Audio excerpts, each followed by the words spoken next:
The village of Emberstone had always lived with fire. At dawn, smoke curled from clay hearths like soft prayers to the sky. At dusk, the sacred flame in the village square was lit, never allowed to die, for the elders believed that so long as the fire burned, their people would be safe from famine, war, and wandering spirits. The fire gave them warmth, food, and light. Yet it also demanded respect, for fire could take as quickly as it gave. Children grew up hearing stories of how fire punished arrogance. A boy once played too near the sacred flame and lost his sight. A woman mocked the festival of fire, and her fields withered. And always the stories ended with the same lesson: fire protects the humble but devours the proud. Among the villagers lived a young girl named Amara. She was slender, quiet, and strong in a way that often went unnoticed, strong not in muscles but in spirit. She had once been the darling of her father's house, his only daughter, his pride. But her father had died when she was still a child, leaving her in the care of a stepmother whose heart was as cold as unlit stone. The stepmother, Lyra, had 2 daughters of her own. They were sharp-tongued and heavy-handed, always demanding, always laughing when Amara faltered. To them she was not a sister but a servant, someone to fetch water, grind grain, and sweep ashes. In truth, Amara spent more time near ashes than anywhere else. She rose before dawn to light the hearths, and when she returned to sleep, it was always near the faint glow of dying coals. It was there, near the fire, that she felt most at peace. Sometimes, when no one was watching, she whispered her secrets to the flames, as though they were the only friends she had left. She would trace the glowing embers with her eyes, imagining shapes, mountains, rivers, birds. And in those moments she felt as though the fire whispered back. The villagers, too, noticed something unusual about her. When others struggled to keep their cooking fires alive on damp mornings, Amara's hearths always blazed. When she carried the flame for the evening lamps, the wind never seemed to extinguish it. Some said it was chance. Others said she had been born beneath a lucky star. But a few whispered that the fire itself favored her, and though these whispers were quiet, they carried far enough to reach her stepmother's ears. Lyra despised those whispers. To her, Amara was nothing but a shadow, a reminder of the man she had married only for wealth, and who had left her with more burdens than gold. If the villagers began to see Amara as blessed, then what power would remain in her own hands? The thought gnawed at her day and night until jealousy burned hotter than any flame in Emberstone. Still Amara endured. She learned to keep her head low, to move softly, to swallow cruel words before they stuck in her throat. She told herself that patience was stronger than anger, that storms passed if one only held fast. And in the secret corners of her heart, she believed that one day, the fire she served so faithfully would answer her. But fate, like flame, does not burn forever in one shape. It shifts, it leaps, it consumes, and it reveals. The day was soon coming when Emberstone's sacred fire would blaze through her life in a way no one, not even Amara herself, could have imagined. The rains had ended, leaving the village air heavy with damp earth and wood smoke. Amara rose before dawn as always, her bare feet silent on the cool packed earth of the hut. She slipped outside with the clay lamp to fetch the first ember from the village hearth. The air was pale and still, and the great flame in the square leapt against the gray sky as if impatient for the day to begin. She bowed low before it. "Guard us," she whispered as tradition required. But privately she added a second prayer: "Guard me." When she returned, her stepmother was already waiting inside, arms crossed. Lyra's 2 daughters lounged nearby, feigning sleep, though their sly glances betrayed them. "You grow too comfortable," Lyra said coldly. "People talk of you as if you carry the fire itself. Do you think I do not hear them?" Amara lowered her head. "I only keep the hearths as you ask." Lyra's lips twisted. "No. You keep secrets. Fire bends to you. That is not natural. Such a thing must be corrected." Amara's chest tightened. She wanted to speak, to defend herself, but words stuck like thorns in her throat. She simply nodded and turned toward her chores, hoping silence would smother her stepmother's anger. But anger, like flame, only fed on silence. That evening, when the shadows stretched long and the stepmother's daughters gathered to eat, Lyra called Amara forward. A pot of oil sat bubbling over the hearth, hissing with heat. "You will serve us," Lyra ordered. "But first prove that fire is no friend of yours. Dip your hands in the oil. Let it blister you and we will see how the villagers speak then." The sisters giggled, their eyes bright with cruelty. Amara froze. Her heart pounded so hard she thought it might break her ribs. The oil shimmered like molten gold, its heat burning her skin even from where she stood. She shook her head faintly. "Please?" Lyra's hand shot out, shoving her forward. Do it or be cast from this house. For a moment, Amara thought of fleeing. Running into the night, never returning. But where would she go? She had no family left, no shelter but these walls. And worse, she could not leave the sacred flame unguarded. To abandon it would be to abandon herself. So, with trembling breath, she lifted her hands and lowered them into the pot. The oil hissed. The sisters gasped, eager for her screams. But no scream came. Instead, the hut filled with a low, thrumming sound as though the oil itself was singing. Light flared, gold and red, sharp as dawn breaking through storm clouds. Amara's eyes widened, for etched upon her skin were not burns but markings. Curling, branching shapes that glowed faintly, like molten rivers beneath her flesh. The oil lapped around her hands without pain. Each drop that clung to her wrists shimmered before sinking into her skin, leaving behind glowing trails. The sisters stumbled backward. Lyra's face twisted with shock and fear. What sorcery is this? Amara lifted her hands slowly from the pot. The sacred marks pulsed like living flame, warm but not burning. They wound across her palms, her fingers, her wrists, patterns that seemed ancient, purposeful. The song of the oil faded, leaving silence thick as smoke. Amara's breath shook, but not with pain, with something she did not yet have words for. I don't know, she whispered. But deep inside something answered, you are chosen. For the first time, Amara did not bow her head before her stepmother. She met Lyra's gaze steadily, her eyes reflecting firelight. The stepmother's fury faltered. You will not speak of this, Lyra spat finally, her voice trembling. Do you hear me? Not to the villagers, not to anyone. If they learn, they will say you are cursed. They will cast you out. They will kill you. Amara said nothing. She wrapped her hands in cloth and returned to her chores as though nothing had happened. But beneath the fabric, the markings glowed faintly in rhythm with her heartbeat, a secret no one could erase. That night, she lay awake, staring at the roof of the hut, listening to her sisters whisper and giggle in their sleep. Her hands throbbed softly, like embers waiting to ignite. She remembered the words her father used to tell her when she was small. Fire is both a gift and a trial. The one who carries it must choose how to use it.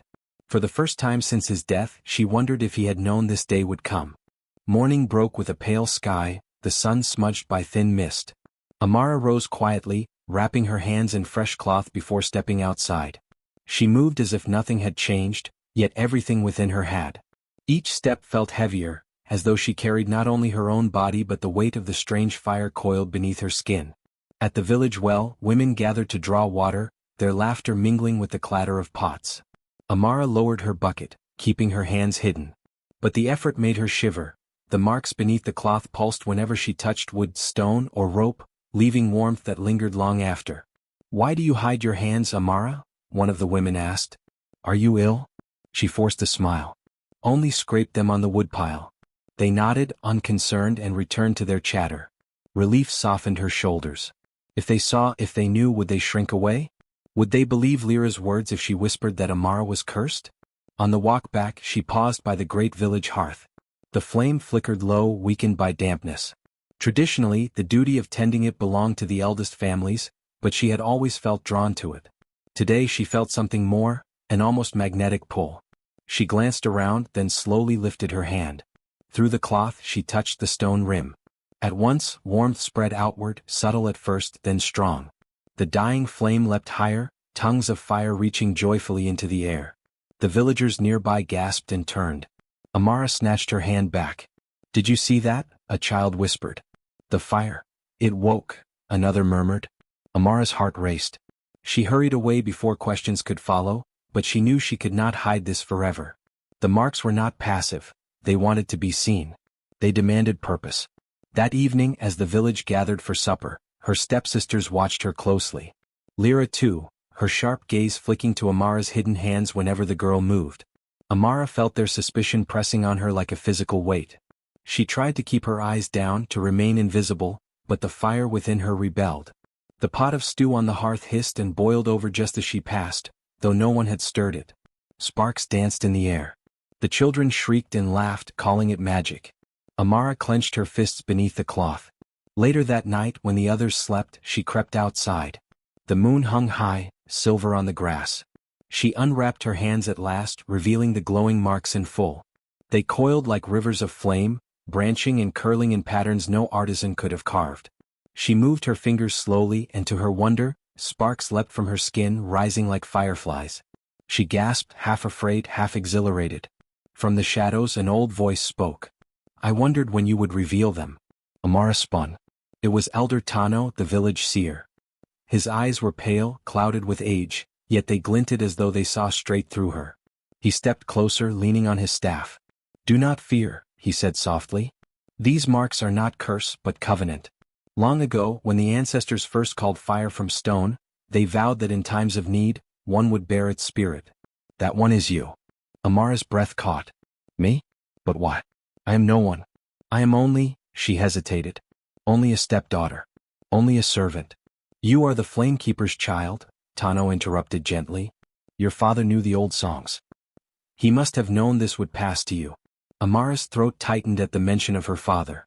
She remembered his warm laugh, his steady hands guiding hers as he taught her to tend embers without fear. The thought that he had seen her destiny filled her with aching sorrow and pride. Tano placed a wrinkled hand over hers. For a moment, his skin did not burn, though the marks pulsed brightly. "Beware," he said. "Fire is gift and burden both. It will protect you, but it will also expose you. Those who love power will fear you. Those who envy you will plot against you. But the flame chose well. Do not doubt that." Amara lowered her eyes. "What if I cannot control it?" "Then it will control you," he answered simply. The words lingered long after he left, his staff tapping softly into the night. Back inside, Amara lay awake, staring at her hands. The marks glowed faintly in the dark, reminding her of who she was now, who she could not escape becoming. She thought of her stepmother, of the hatred in Lyra's eyes. She thought of her sisters, whispering like snakes in the grass. And she thought of the villagers, who had begun to notice the flame leaping brighter at her touch. She felt both fear and something else, something fierce, dangerous, and new. For the first time in her life, Amara was not merely enduring. She was becoming. Lyra could not sleep. She lay on her mat, eyes wide, the image of Amara's glowing hands seared into her mind. Though Amara had wrapped them carefully, though she tried to move as though nothing had changed, Lyra had seen the sparks at the hearth, the unnatural leap of flame. She had heard the children whisper. The village was watching, and that terrified her more than the fire itself. For if the people began to believe Amara chosen, if they honored her, what place would there be for Lyra and her daughters? Power was fragile, and she had built hers on control, on keeping Amara small and obedient. If the girl rose, Lyra would fall. By morning, her thoughts had hardened into resolve. She gathered her daughters. "You saw it too," she hissed. "The way the fire obeys her. Do you know what this means?" One daughter, the younger, shifted uneasily. Maybe she is blessed. Maybe it is good." Lyra struck her sharply across the cheek. "Full. Blessed? It is a curse. A curse that will drag us all down if we do not act. The villagers already whisper her name. Soon they will forget ours entirely." The elder daughter narrowed her eyes. "Then what will we do?" Lyra's lips curled. "We will remind them what she truly is. Dangerous. Unnatural. A child of shadows, not fire. But first, we must make her stumble. Make her feared." That evening, as Amara prepared to carry water to the hearth, her stepmother blocked the doorway. "Stay," Lyra commanded. "Your sisters will tend the flame tonight." Amara frowned softly. "But it is my turn. The fire weakens when you meddle," Lyra snapped. Her voice was louder than necessary, pitched for the neighbors to hear. "You think we do not see? Every time you touch it, strange things happen. Sparks leap, pots boil over. It is not blessing, it is witchery." Amara's breath caught. People passing in the dusk slowed, listening. Her cheeks burned hotter than fire. "I would never harm the flame," she said quietly. "It answers me, that is all." Lyra sneered. "The flame does not answer. It consumes. It destroys. And one day it will consume you too." Murmurs rippled among the villagers outside. Fear crept into their eyes. That night, Amara crept outside, her heart heavy. She unwrapped her hands and gazed at the glowing marks. They pulsed faintly as though listening to her despair. "Why me?" she whispered to the night. "Why not anyone else?" The fire within her gave no answer, only warmth. But behind her, unseen, Lyra watched from the shadows. She clenched her fists. If fear alone would not be enough, she would have to create proof, evidence that Amara's power was dangerous. A plan was already taking root. The next morning Lyra spread whispers like kindling. She told the neighbors that she had seen Amara speaking to the fire as though it were alive, that pots shattered when she walked by, that animals shied from her presence. She told them the marks on her hands were not divine but demonic. At first people only shook their heads. Amara was gentle, too kind for such talk. But then others remembered the flame leaping high, the sparks bursting unbidden. They remembered the stew boiling without cause. Doubt, once planted, began to grow. By the end of the day, eyes followed Amara wherever she went, not with warmth but with unease. Her stepmother smiled to herself. The girl would not rise. Not while she still had breath. That night, Amara dreamed of her father again. He stood by the hearth, the firelight painting his face in gold. "Fire will not betray you," he said softly. "But people will. Hold fast. Let the flame guide you." When she woke, tears wet her cheeks. The marks glowed brighter than ever, as though reminding her that even in fear, even in loneliness, she was not truly alone. The day of the harvest gathering dawned bright, but the air in Ashen Hills was heavy with unease. Each year, the village lit great torches at the boundary fields, giving thanks for the crops and asking the flame to guard them through the dry season. But this year whispers clung to the people like smoke. Whispers of Amara, of her hands that glowed, of fire leaping at her touch. She could feel their eyes as she walked to the square. Some children smiled at her shyly, tugging their mother's hands. Others hid behind their skirts. Men spoke in low tones, glancing her way as though she were not flesh and bone but something else, something dangerous. Her stepmother had been busy. Lyra stood tall among the villagers, her daughters at her sides, her voice carrying easily. Should one girl command the fire? Should one child hold power that belongs to us all? She asked. If the flame answers her, it will not be long before it devours her, and us with her. The people muttered, some nodding, some uncertain. Amara's heart pounded. She had never asked for this. She wanted only to tend the hearth, to keep the flame alive as her father had taught her. But the marks glowed faintly even now, betraying her to every watchful eye. Then Elder Tano lifted his staff. The crowd hushed. Enough of whispers, he said. If the flame has truly chosen, then it will show us.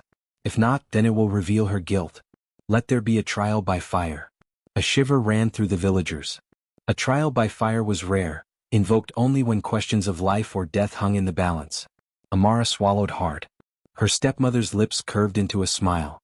That evening the people gathered in the square. Torches ringed the space, their smoke curling toward the stars. In the center stood a great bowl carved from stone, filled with oil.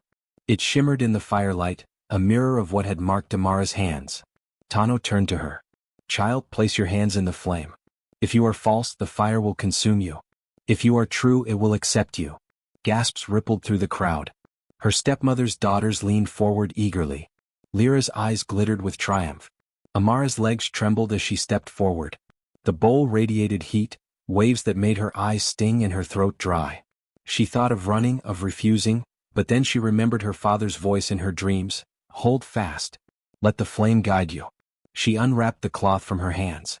The villagers gasped at the glowing marks, patterns alive with light. Fear mixed with wonder. Some drew back, others craned closer.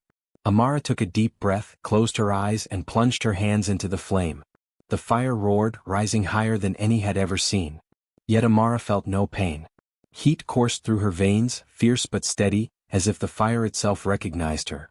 The markings blazed brighter, curling and weaving into new patterns across her skin. The villagers cried out in shock, some falling to their knees. The flames rose into shapes, birds with outstretched wings, rivers of molten gold, a great tree whose branches reached the stars. Each vision shimmered, then dissolved as though the fire were showing them its memory, its promise. Amara opened her eyes. The flames bent toward her, not away, their light dancing in rhythm with her heartbeat. She lifted her hands slowly, and though the fire clung to her palms, it did not consume her. It bowed to her. Elder Tano raised his staff high. The fire has spoken. She is chosen. But not all hearts bowed. She bewitched it. Lyra shrieked, her voice ragged with panic. Can't you see? This is not blessing, it is trickery. She is cursed. Her daughters echoed her, clapping their hands to their mouths in false terror. A few villagers muttered agreement, their fear louder than their awe. Amara looked around, her heart breaking. Some eyes were filled with reverence, others with hatred. She had proven herself, yet doubt still clung like smoke. She lowered her hands, the fire fading into soft glow. "I did not ask for this," she said quietly, her voice trembling yet steady. "But I will not deny it. The flame lives in me. If that frightens you, I cannot change it. But know this, I will never use it to harm. Only to protect." For a moment, silence reigned. Then a child stepped forward, the same boy who had once tugged his mother's hand to smile at her. He placed a small stick in her palm. "Light it," he whispered. Amara touched her fingers to the wood. A gentle flame blossomed, steady and warm. The boy's face lit with joy. He held it high, and the villagers gasped again. One by one, other children came forward, offering twigs, then branches. Amara lit each with care. Soon the square blazed with new torches, carried not by fear but by wonder. The elders watched in silence, their faces unreadable. But Lyra's fury burned hotter than any flame. Her lips pressed thin, her fists clenched. She had wanted Amara broken, cast out. Instead the girl had risen higher. And that, Lyra swore to herself, she would never allow. That night, when the crowd dispersed, Amara sat alone by the great hearth. The flames danced calmly now, their light gentle, almost affectionate. She traced the marks on her hands, no longer afraid of them. Yet she could not forget the hatred in her stepmother's eyes. The fire had chosen her, yes. But the battle was not over. It had only begun. The days after the trial carried both awe and unease. In the mornings, Amara walked through the market and felt the shift in the air. Children pointed at her shyly, vendors offered her fruit with hesitant smiles, and the old bowed their heads as she passed. Yet behind those gestures of reverence lurked murmurs that cut like knives. Chosen, they say, but chosen by what? Blessing or curse, who can know? If she commands fire, what if she turns it on us? The flame had defended her, yes, but it had also marked her apart. She no longer belonged fully to her people. She was something between, one of them yet not. Amara tried to carry herself with humility. She tended the hearth as she always had, sweeping the embers, whispering thanks to the flames. She helped elders with water, she played with the children, she smiled at the fearful. But she could feel eyes watching her every moment. And from the shadows, her stepmother watched most of all. Lyra could not bear the change. Each day that passed, Amara's presence seemed to grow, casting longer shadows across her daughters. Already the villagers spoke of Amara as the fire-bearer, the girl who had touched flame and lived. The children lit torches from her hands as if she were a sacred altar. Even Elder Tano bowed before her. It made Lyra's blood boil. She had worked for years to secure respect in this village, feeding whispers, weaving influence. And now, in a single night, the girl she had tried to break stood taller than her. Lyra would not allow it. That evening, as the moon rose and her daughters sat sulking by the hearth, Lyra leaned close to them. "You saw how they looked at her," she said, her voice low and sharp. "As if she were queen already. Do you think there will be a place for us when she holds their hearts? No. We must act."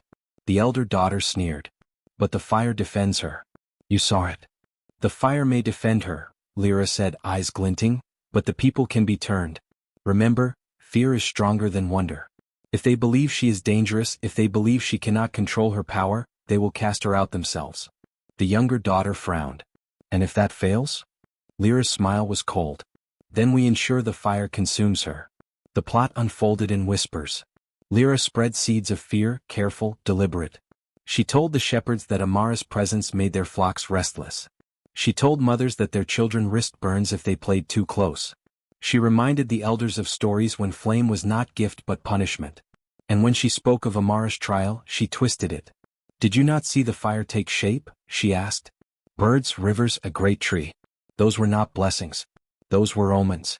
Fire does not show beauty without reason, it shows what it intends to destroy." Some scoffed. Some nodded. But all listened. Meanwhile, Amara felt the shift. She returned from the well one morning to find the women had already drawn their water, avoiding her gaze. At the fields, children who once begged her to light their sticks now lingered behind their mothers. Even the men who once nodded in respect now studied her with unease, as though waiting for sparks to fly from her every step. That night, she sat by the hearth, staring at her glowing hands. "What am I to do?" she whispered. The fire crackled softly, its warmth steady against her palms. But no answer came. Days later, the stepmother made her boldest move. She gathered the villagers under pretense of preparing for the coming dry season. Torches lit the square, their flames flickering in the wind. Lyra stepped forward, her voice trembling with practiced fear. "My people," she cried, We cannot ignore what we have seen. Amara carries marks of fire, yes. But can any of us truly say what they mean? Can we trust her? Yesterday the grain store smoldered. Was it not near where she passed? The river boiled where she fetched water. Who among us is safe? Gasps rose from the crowd. Amara's heart lurched. She had nothing to do with either, but suspicion tightened around her like chains. She is a danger. Lyra pressed. If we wait, if we allow her to grow stronger, what then? Will she burn us all? The villagers murmured, fears swirling with doubt. Some glanced at Amara with pity, others with dread. Amara stepped forward, her voice shaking but clear. I have done no harm. I have given light, not destruction. Do not let fear blind you. Elder Tano raised his staff. The girl speaks truth. I have watched her. The fire bends but does not rage. She has not used it to wound. But Lyra's voice cut sharper. Not yet. And will you wait until she does? The square fell into uneasy silence. No one answered. No one defended her further. That night, Amara walked alone by the fields, her chest heavy with grief. The torches along the path sputtered as she passed, their flames stretching toward her like desperate hands. Why do they hate me? She whispered, her voice breaking. I did not ask for this. The marks glowed, warm against her tears. Somewhere behind her, in the darkness, Lyra watched.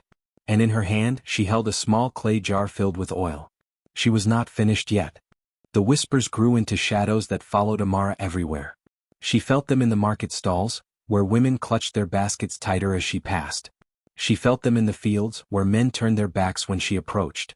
She felt them in the eyes of children who once laughed with her but now hid behind their mothers' skirts. Fear had wrapped around the village like smoke. But it was not enough for Lyra. Fear, she knew, was brittle. It cracked under time. What she needed was proof, something undeniable, something that would twist Amara's blessing into a curse. And so she schemed. One night, when the moon was dark and the sky heavy with stars, Lyra crept to the grain store. She carried the clay jar of oil she had hidden for days. With a careful hand, she poured it along the floor and walls, whispering bitter prayers under her breath. Then she struck flint and steel.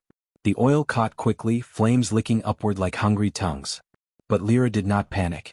Instead, she stood at the door and cried out, Fire! Fire! The villagers rushed from their huts, men with buckets, women with cloths. They fought the blaze with frantic hands, beating at the flames until the air stank of smoke and sweat. The fire roared, threatening to consume the storehouse, until finally the villagers managed to smother it. The people gasped, coughing, weeping at their near loss. And then came Lyra's voice, sharp as a spear. Where was Amara? The crowd stilled. Eyes turned. She walked this way earlier, Lyra pressed, her face twisted with feigned terror. Did you not see how the flames followed her? This is her doing. She burns what she touches.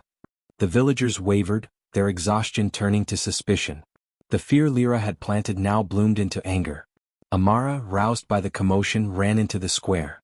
Smoke clung to her skin, her eyes wide with horror at the sight of the charred storehouse. I did not do this, she cried. I was asleep in my hut. I swear it. But the villagers did not believe her. They saw the glow in her palms, faint though it was, and recoiled as though the flames might leap upon them. She lies, someone shouted. She is cursed, cried another. Banish her before she brings ruin. Their voices rose in a wave, each word like stone thrown at her chest. Only Elder Tano stepped forward, raising his staff. Enough. This girl is not to blame. Fire can be lit by any hand. You speak from fear, not truth. But even his authority was thinning. Fear had grown too strong, twisting hearts against reason. Amara's throat ached with unshed tears. She wanted to scream, to plead, to shake them until they remembered her kindness. But the words died on her tongue. Instead, she turned and fled into the night, the villagers' shouts chasing her like hounds. She ran until her breath tore in her lungs and her feet bled on the stones. At last she collapsed by the riverbank, her reflection trembling in the dark water. Why must I suffer this? She whispered. I did not ask for fire. I did not ask for marks. Why am I hated for what I never chose? The flames answered, rising in her palms. They curled into shapes without her bidding, shapes of wings, of shields, of circles closing tight. They whispered in crackles she could almost understand. She pressed her glowing hands into the water, expecting it to hiss and vanish. But instead, the river shimmered, its surface glowing faintly as if the fire had kissed it gently. Amara gasped. For the first time she felt not cursed, not burdened, but powerful. The fire was not here to destroy her. It was waiting. Behind her the grass rustled. She turned sharply and there stood 3 children, barefoot, wide-eyed, trembling. "We followed you," the oldest said. His voice shook but there was no hatred in it. Only wonder. "We saw the fire on the water. It was beautiful." Amara blinked, stunned. "You do not fear me?" The youngest girl shook her head, clutching her brother's hand. "The others are wrong. You are not cursed. You are chosen." Her throat tightened, tears spilling unbidden. She knelt before them, her fire dimming to a soft glow. "Go home, little ones. The village will be searching for me." But the children shook their heads. "No. We will stay. If they hate you, then we will stand with you." Amara's heart swelled. For the first time in weeks, warmth that was not fire burned in her chest. The rebellion had begun, not with warriors or elders, but with children who still believed in her. Back in the village, Lyra seethed when she learned Amara had fled. But her daughters comforted her with sharp smiles. "Let her run," they said. "The people already believe. She will never return." But Lyra's heart was not satisfied. She knew the girl's story was not yet finished. And until Amara was broken completely, until fire consumed her, she would never rest. The children did not leave her. Even when the night grew colder and the cries of the village carried faintly across the fields, they stayed by the riverbank where Amara sat with her glowing hands cupped around the water. The eldest boy, Caro, spoke with the seriousness of someone far older than his 10 years. "They call you cursed, but we saw the truth. The fire doesn't harm us. It doesn't destroy unless you will it. That means it is yours to command." Amara looked down at her palms where the faint ember light danced. "And what good is command if it only brings fear? The more I try to help, the more they turn from me." The younger girl, Sela, shook her head so hard her braids slapped her cheeks. "No, they are blind. But we are not." She leaned forward, placing her tiny hands over Amara's glowing ones. The fire did not burn. It only flickered gently between their palms. For the first time Amara smiled through her sorrow. Days passed. She could not return to the village, but she could not leave either. Her heart was tied to the land, to the river that now seemed to hum whenever she touched it. So she remained on its banks, building a small shelter from reeds and branches. The children came to her each dawn, slipping away before their parents stirred. They brought food, half-stale bread, fruit stolen from baskets, water carried in clay jars. They brought more than sustenance, they brought faith. "Show us the fire," Caro would beg. And Amara, with hesitation, would open her hands. The flames leapt into the air, coiling like ribbons. Sometimes they shaped themselves into birds that darted above the river before dissolving into sparks. Sometimes they curled into circles of light that hovered before fading. The children clapped, laughed, and gasped, their joy wrapping around her like a bomb. Through their belief she learned control. She discovered that the marks on her palms were not simply scars, they were conduits. If she whispered with focus, the fire bent. If she shouted with anger, it flared. If she wept, it softened to warmth. It was not a curse. It was language. And she was learning to speak it. Word of her absence spread through the village. Some whispered she had fled into the mountains to join spirits. Others swore they saw her wandering the fields, her shadow glowing against the night. Fear deepened, but so did curiosity. It was not long before one of the children slipped and mentioned her name in earshot of others. Soon, whispers carried the truth. Amara lived still by the river, her fire brighter than ever. The villagers began to argue. "She should be driven out. Before she brings worse misfortune," cried some. "She is a gift. Even if we don't understand her," said others. The village was splitting and Lyra could feel control slipping from her fingers. One evening as the sun dipped low, Amara sat with the children by the river. They had brought her a woven basket filled with corn. She broke the cobs in half, sharing pieces with them, her laughter echoing across the water. It was then the youngest boy, Yanni, pointed at the river. "Look." Amara turned. At first she saw only her reflection. But then the water shimmered, shapes rippling in its depths. Shadows rose like smoke beneath the surface, figures of flame, tall and shifting. Their eyes glowed like coals. The children gasped, huddling close. Amara's breath caught. She recognized them. The same spirits she had met in visions, the guardians of fire. They spoke without sound, their voices carried in the crackle of her palms. "Child of embers, you are not alone. The fire does not rest only in your hands, it burns in those who believe. Protect them and your flame will grow." The spirits sank back into the water, leaving only ripples behind. The children turned to her wide-eyed. "Did you hear them too?" Caro asked. Amara nodded slowly, her heart thundering. "Yes, and they are right. The fire is not mine alone. It belongs to all who stand in its light." That night, she kindled a flame by the riverbank, brighter than any torch. She taught the children how to gather wood, how to feed the fire without letting it rage, how to sit before it and listen. The flame became their secret gathering place. More children came in the nights that followed, sneaking from their homes, drawn by whispers of light. Soon 6 sat with her, listening as she spoke of kindness, of strength, of fire as a gift to warm and protect, not to destroy. She named them, the Children of Flame. And though they were small, their faith was fierce. But shadows grew with the light. One night, Lyra's eldest daughter spied the children slipping away. She followed silently, crouching in the reeds, and her eyes widened when she saw the circle of little ones gathered around Amara's fire. The girl ran back to her mother with the tale. Lyra's fury boiled. "She steals our children now. First fire, then hearts. If they follow her, I will lose them all." Her daughters trembled before her rage, but Lyra's voice hardened into a whisper. "Then we must break her. We must shatter her flame before it consumes everything." Far from the village, Amara slept with the children huddled close. The fire smoldered low, its embers glowing faintly. She dreamed of rivers of flame flowing through the land, of children carrying torches into the dark, of a village no longer ruled by fear but by light. She awoke with a start, her palms warm. The children stirred and Caro murmured, "What is it?" Amara looked at the embers, her eyes shining. "It has begun." The whispers in the village had become a roar.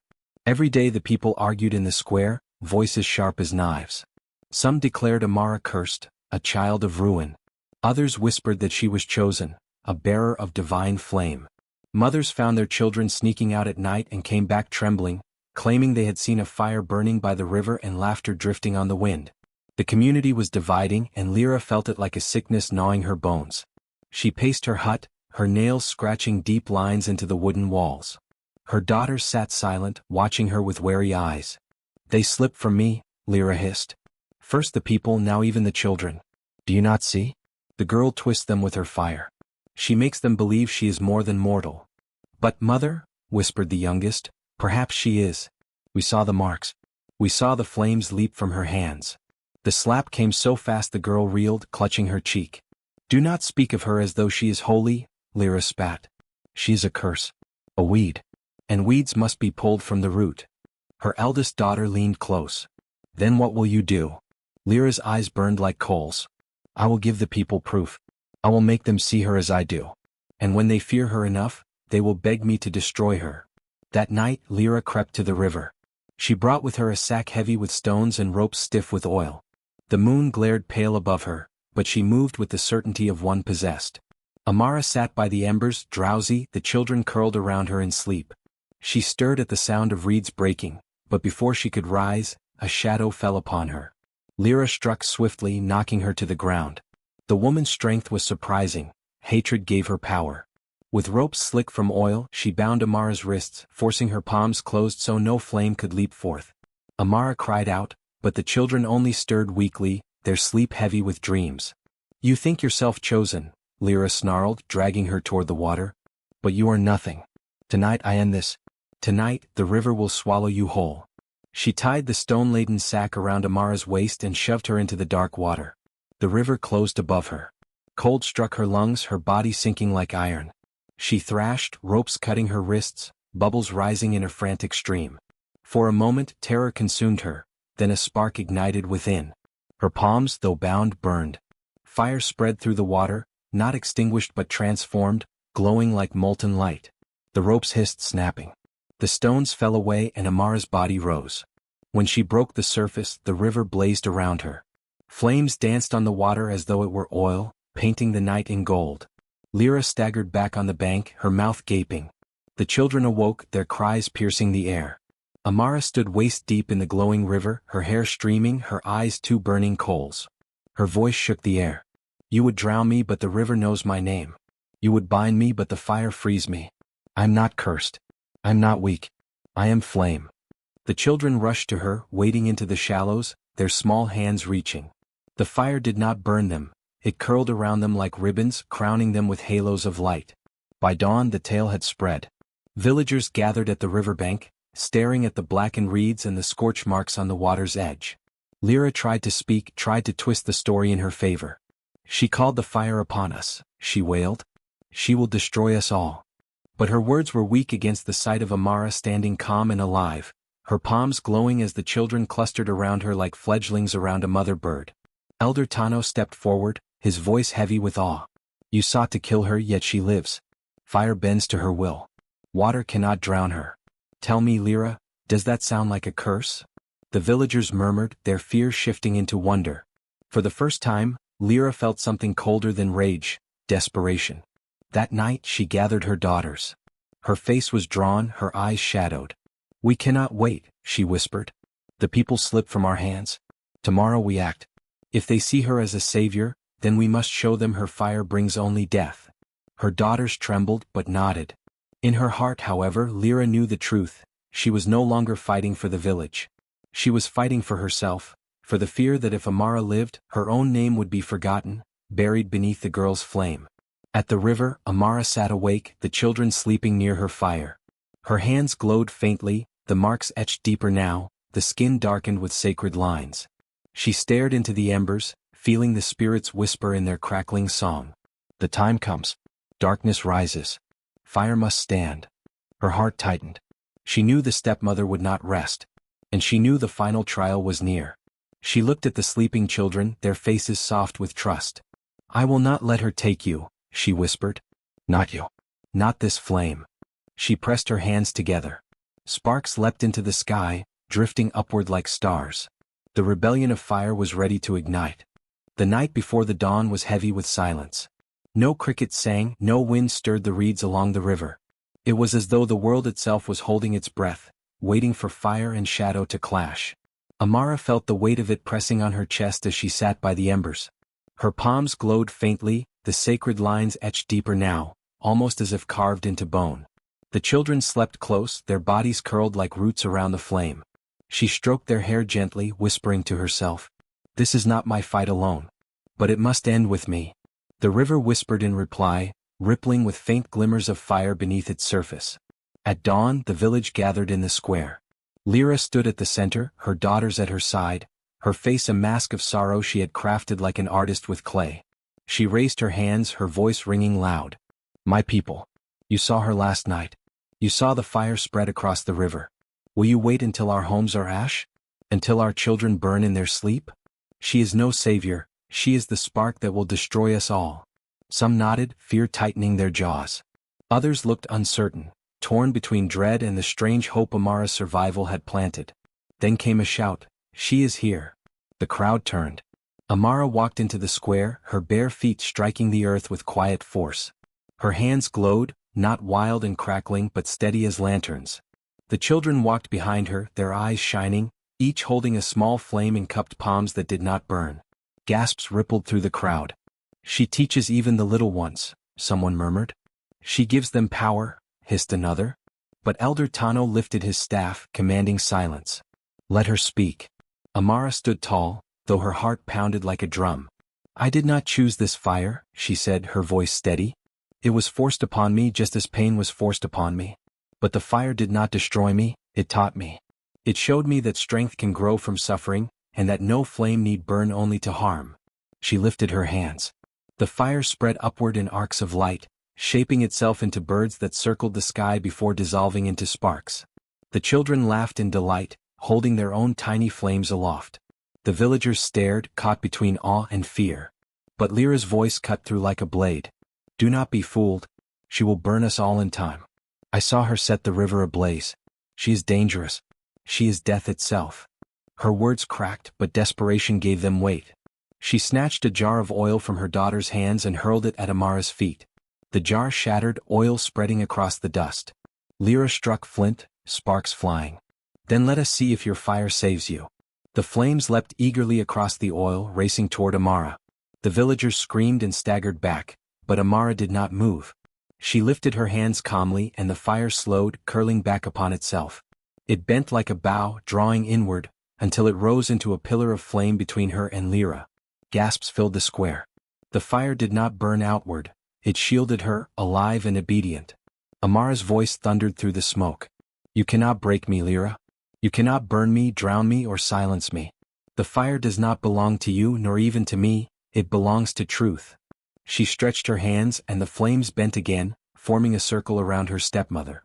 Lyra shrieked as the fire enclosed her, its light flickering on her terrified face. Confess, Amara said.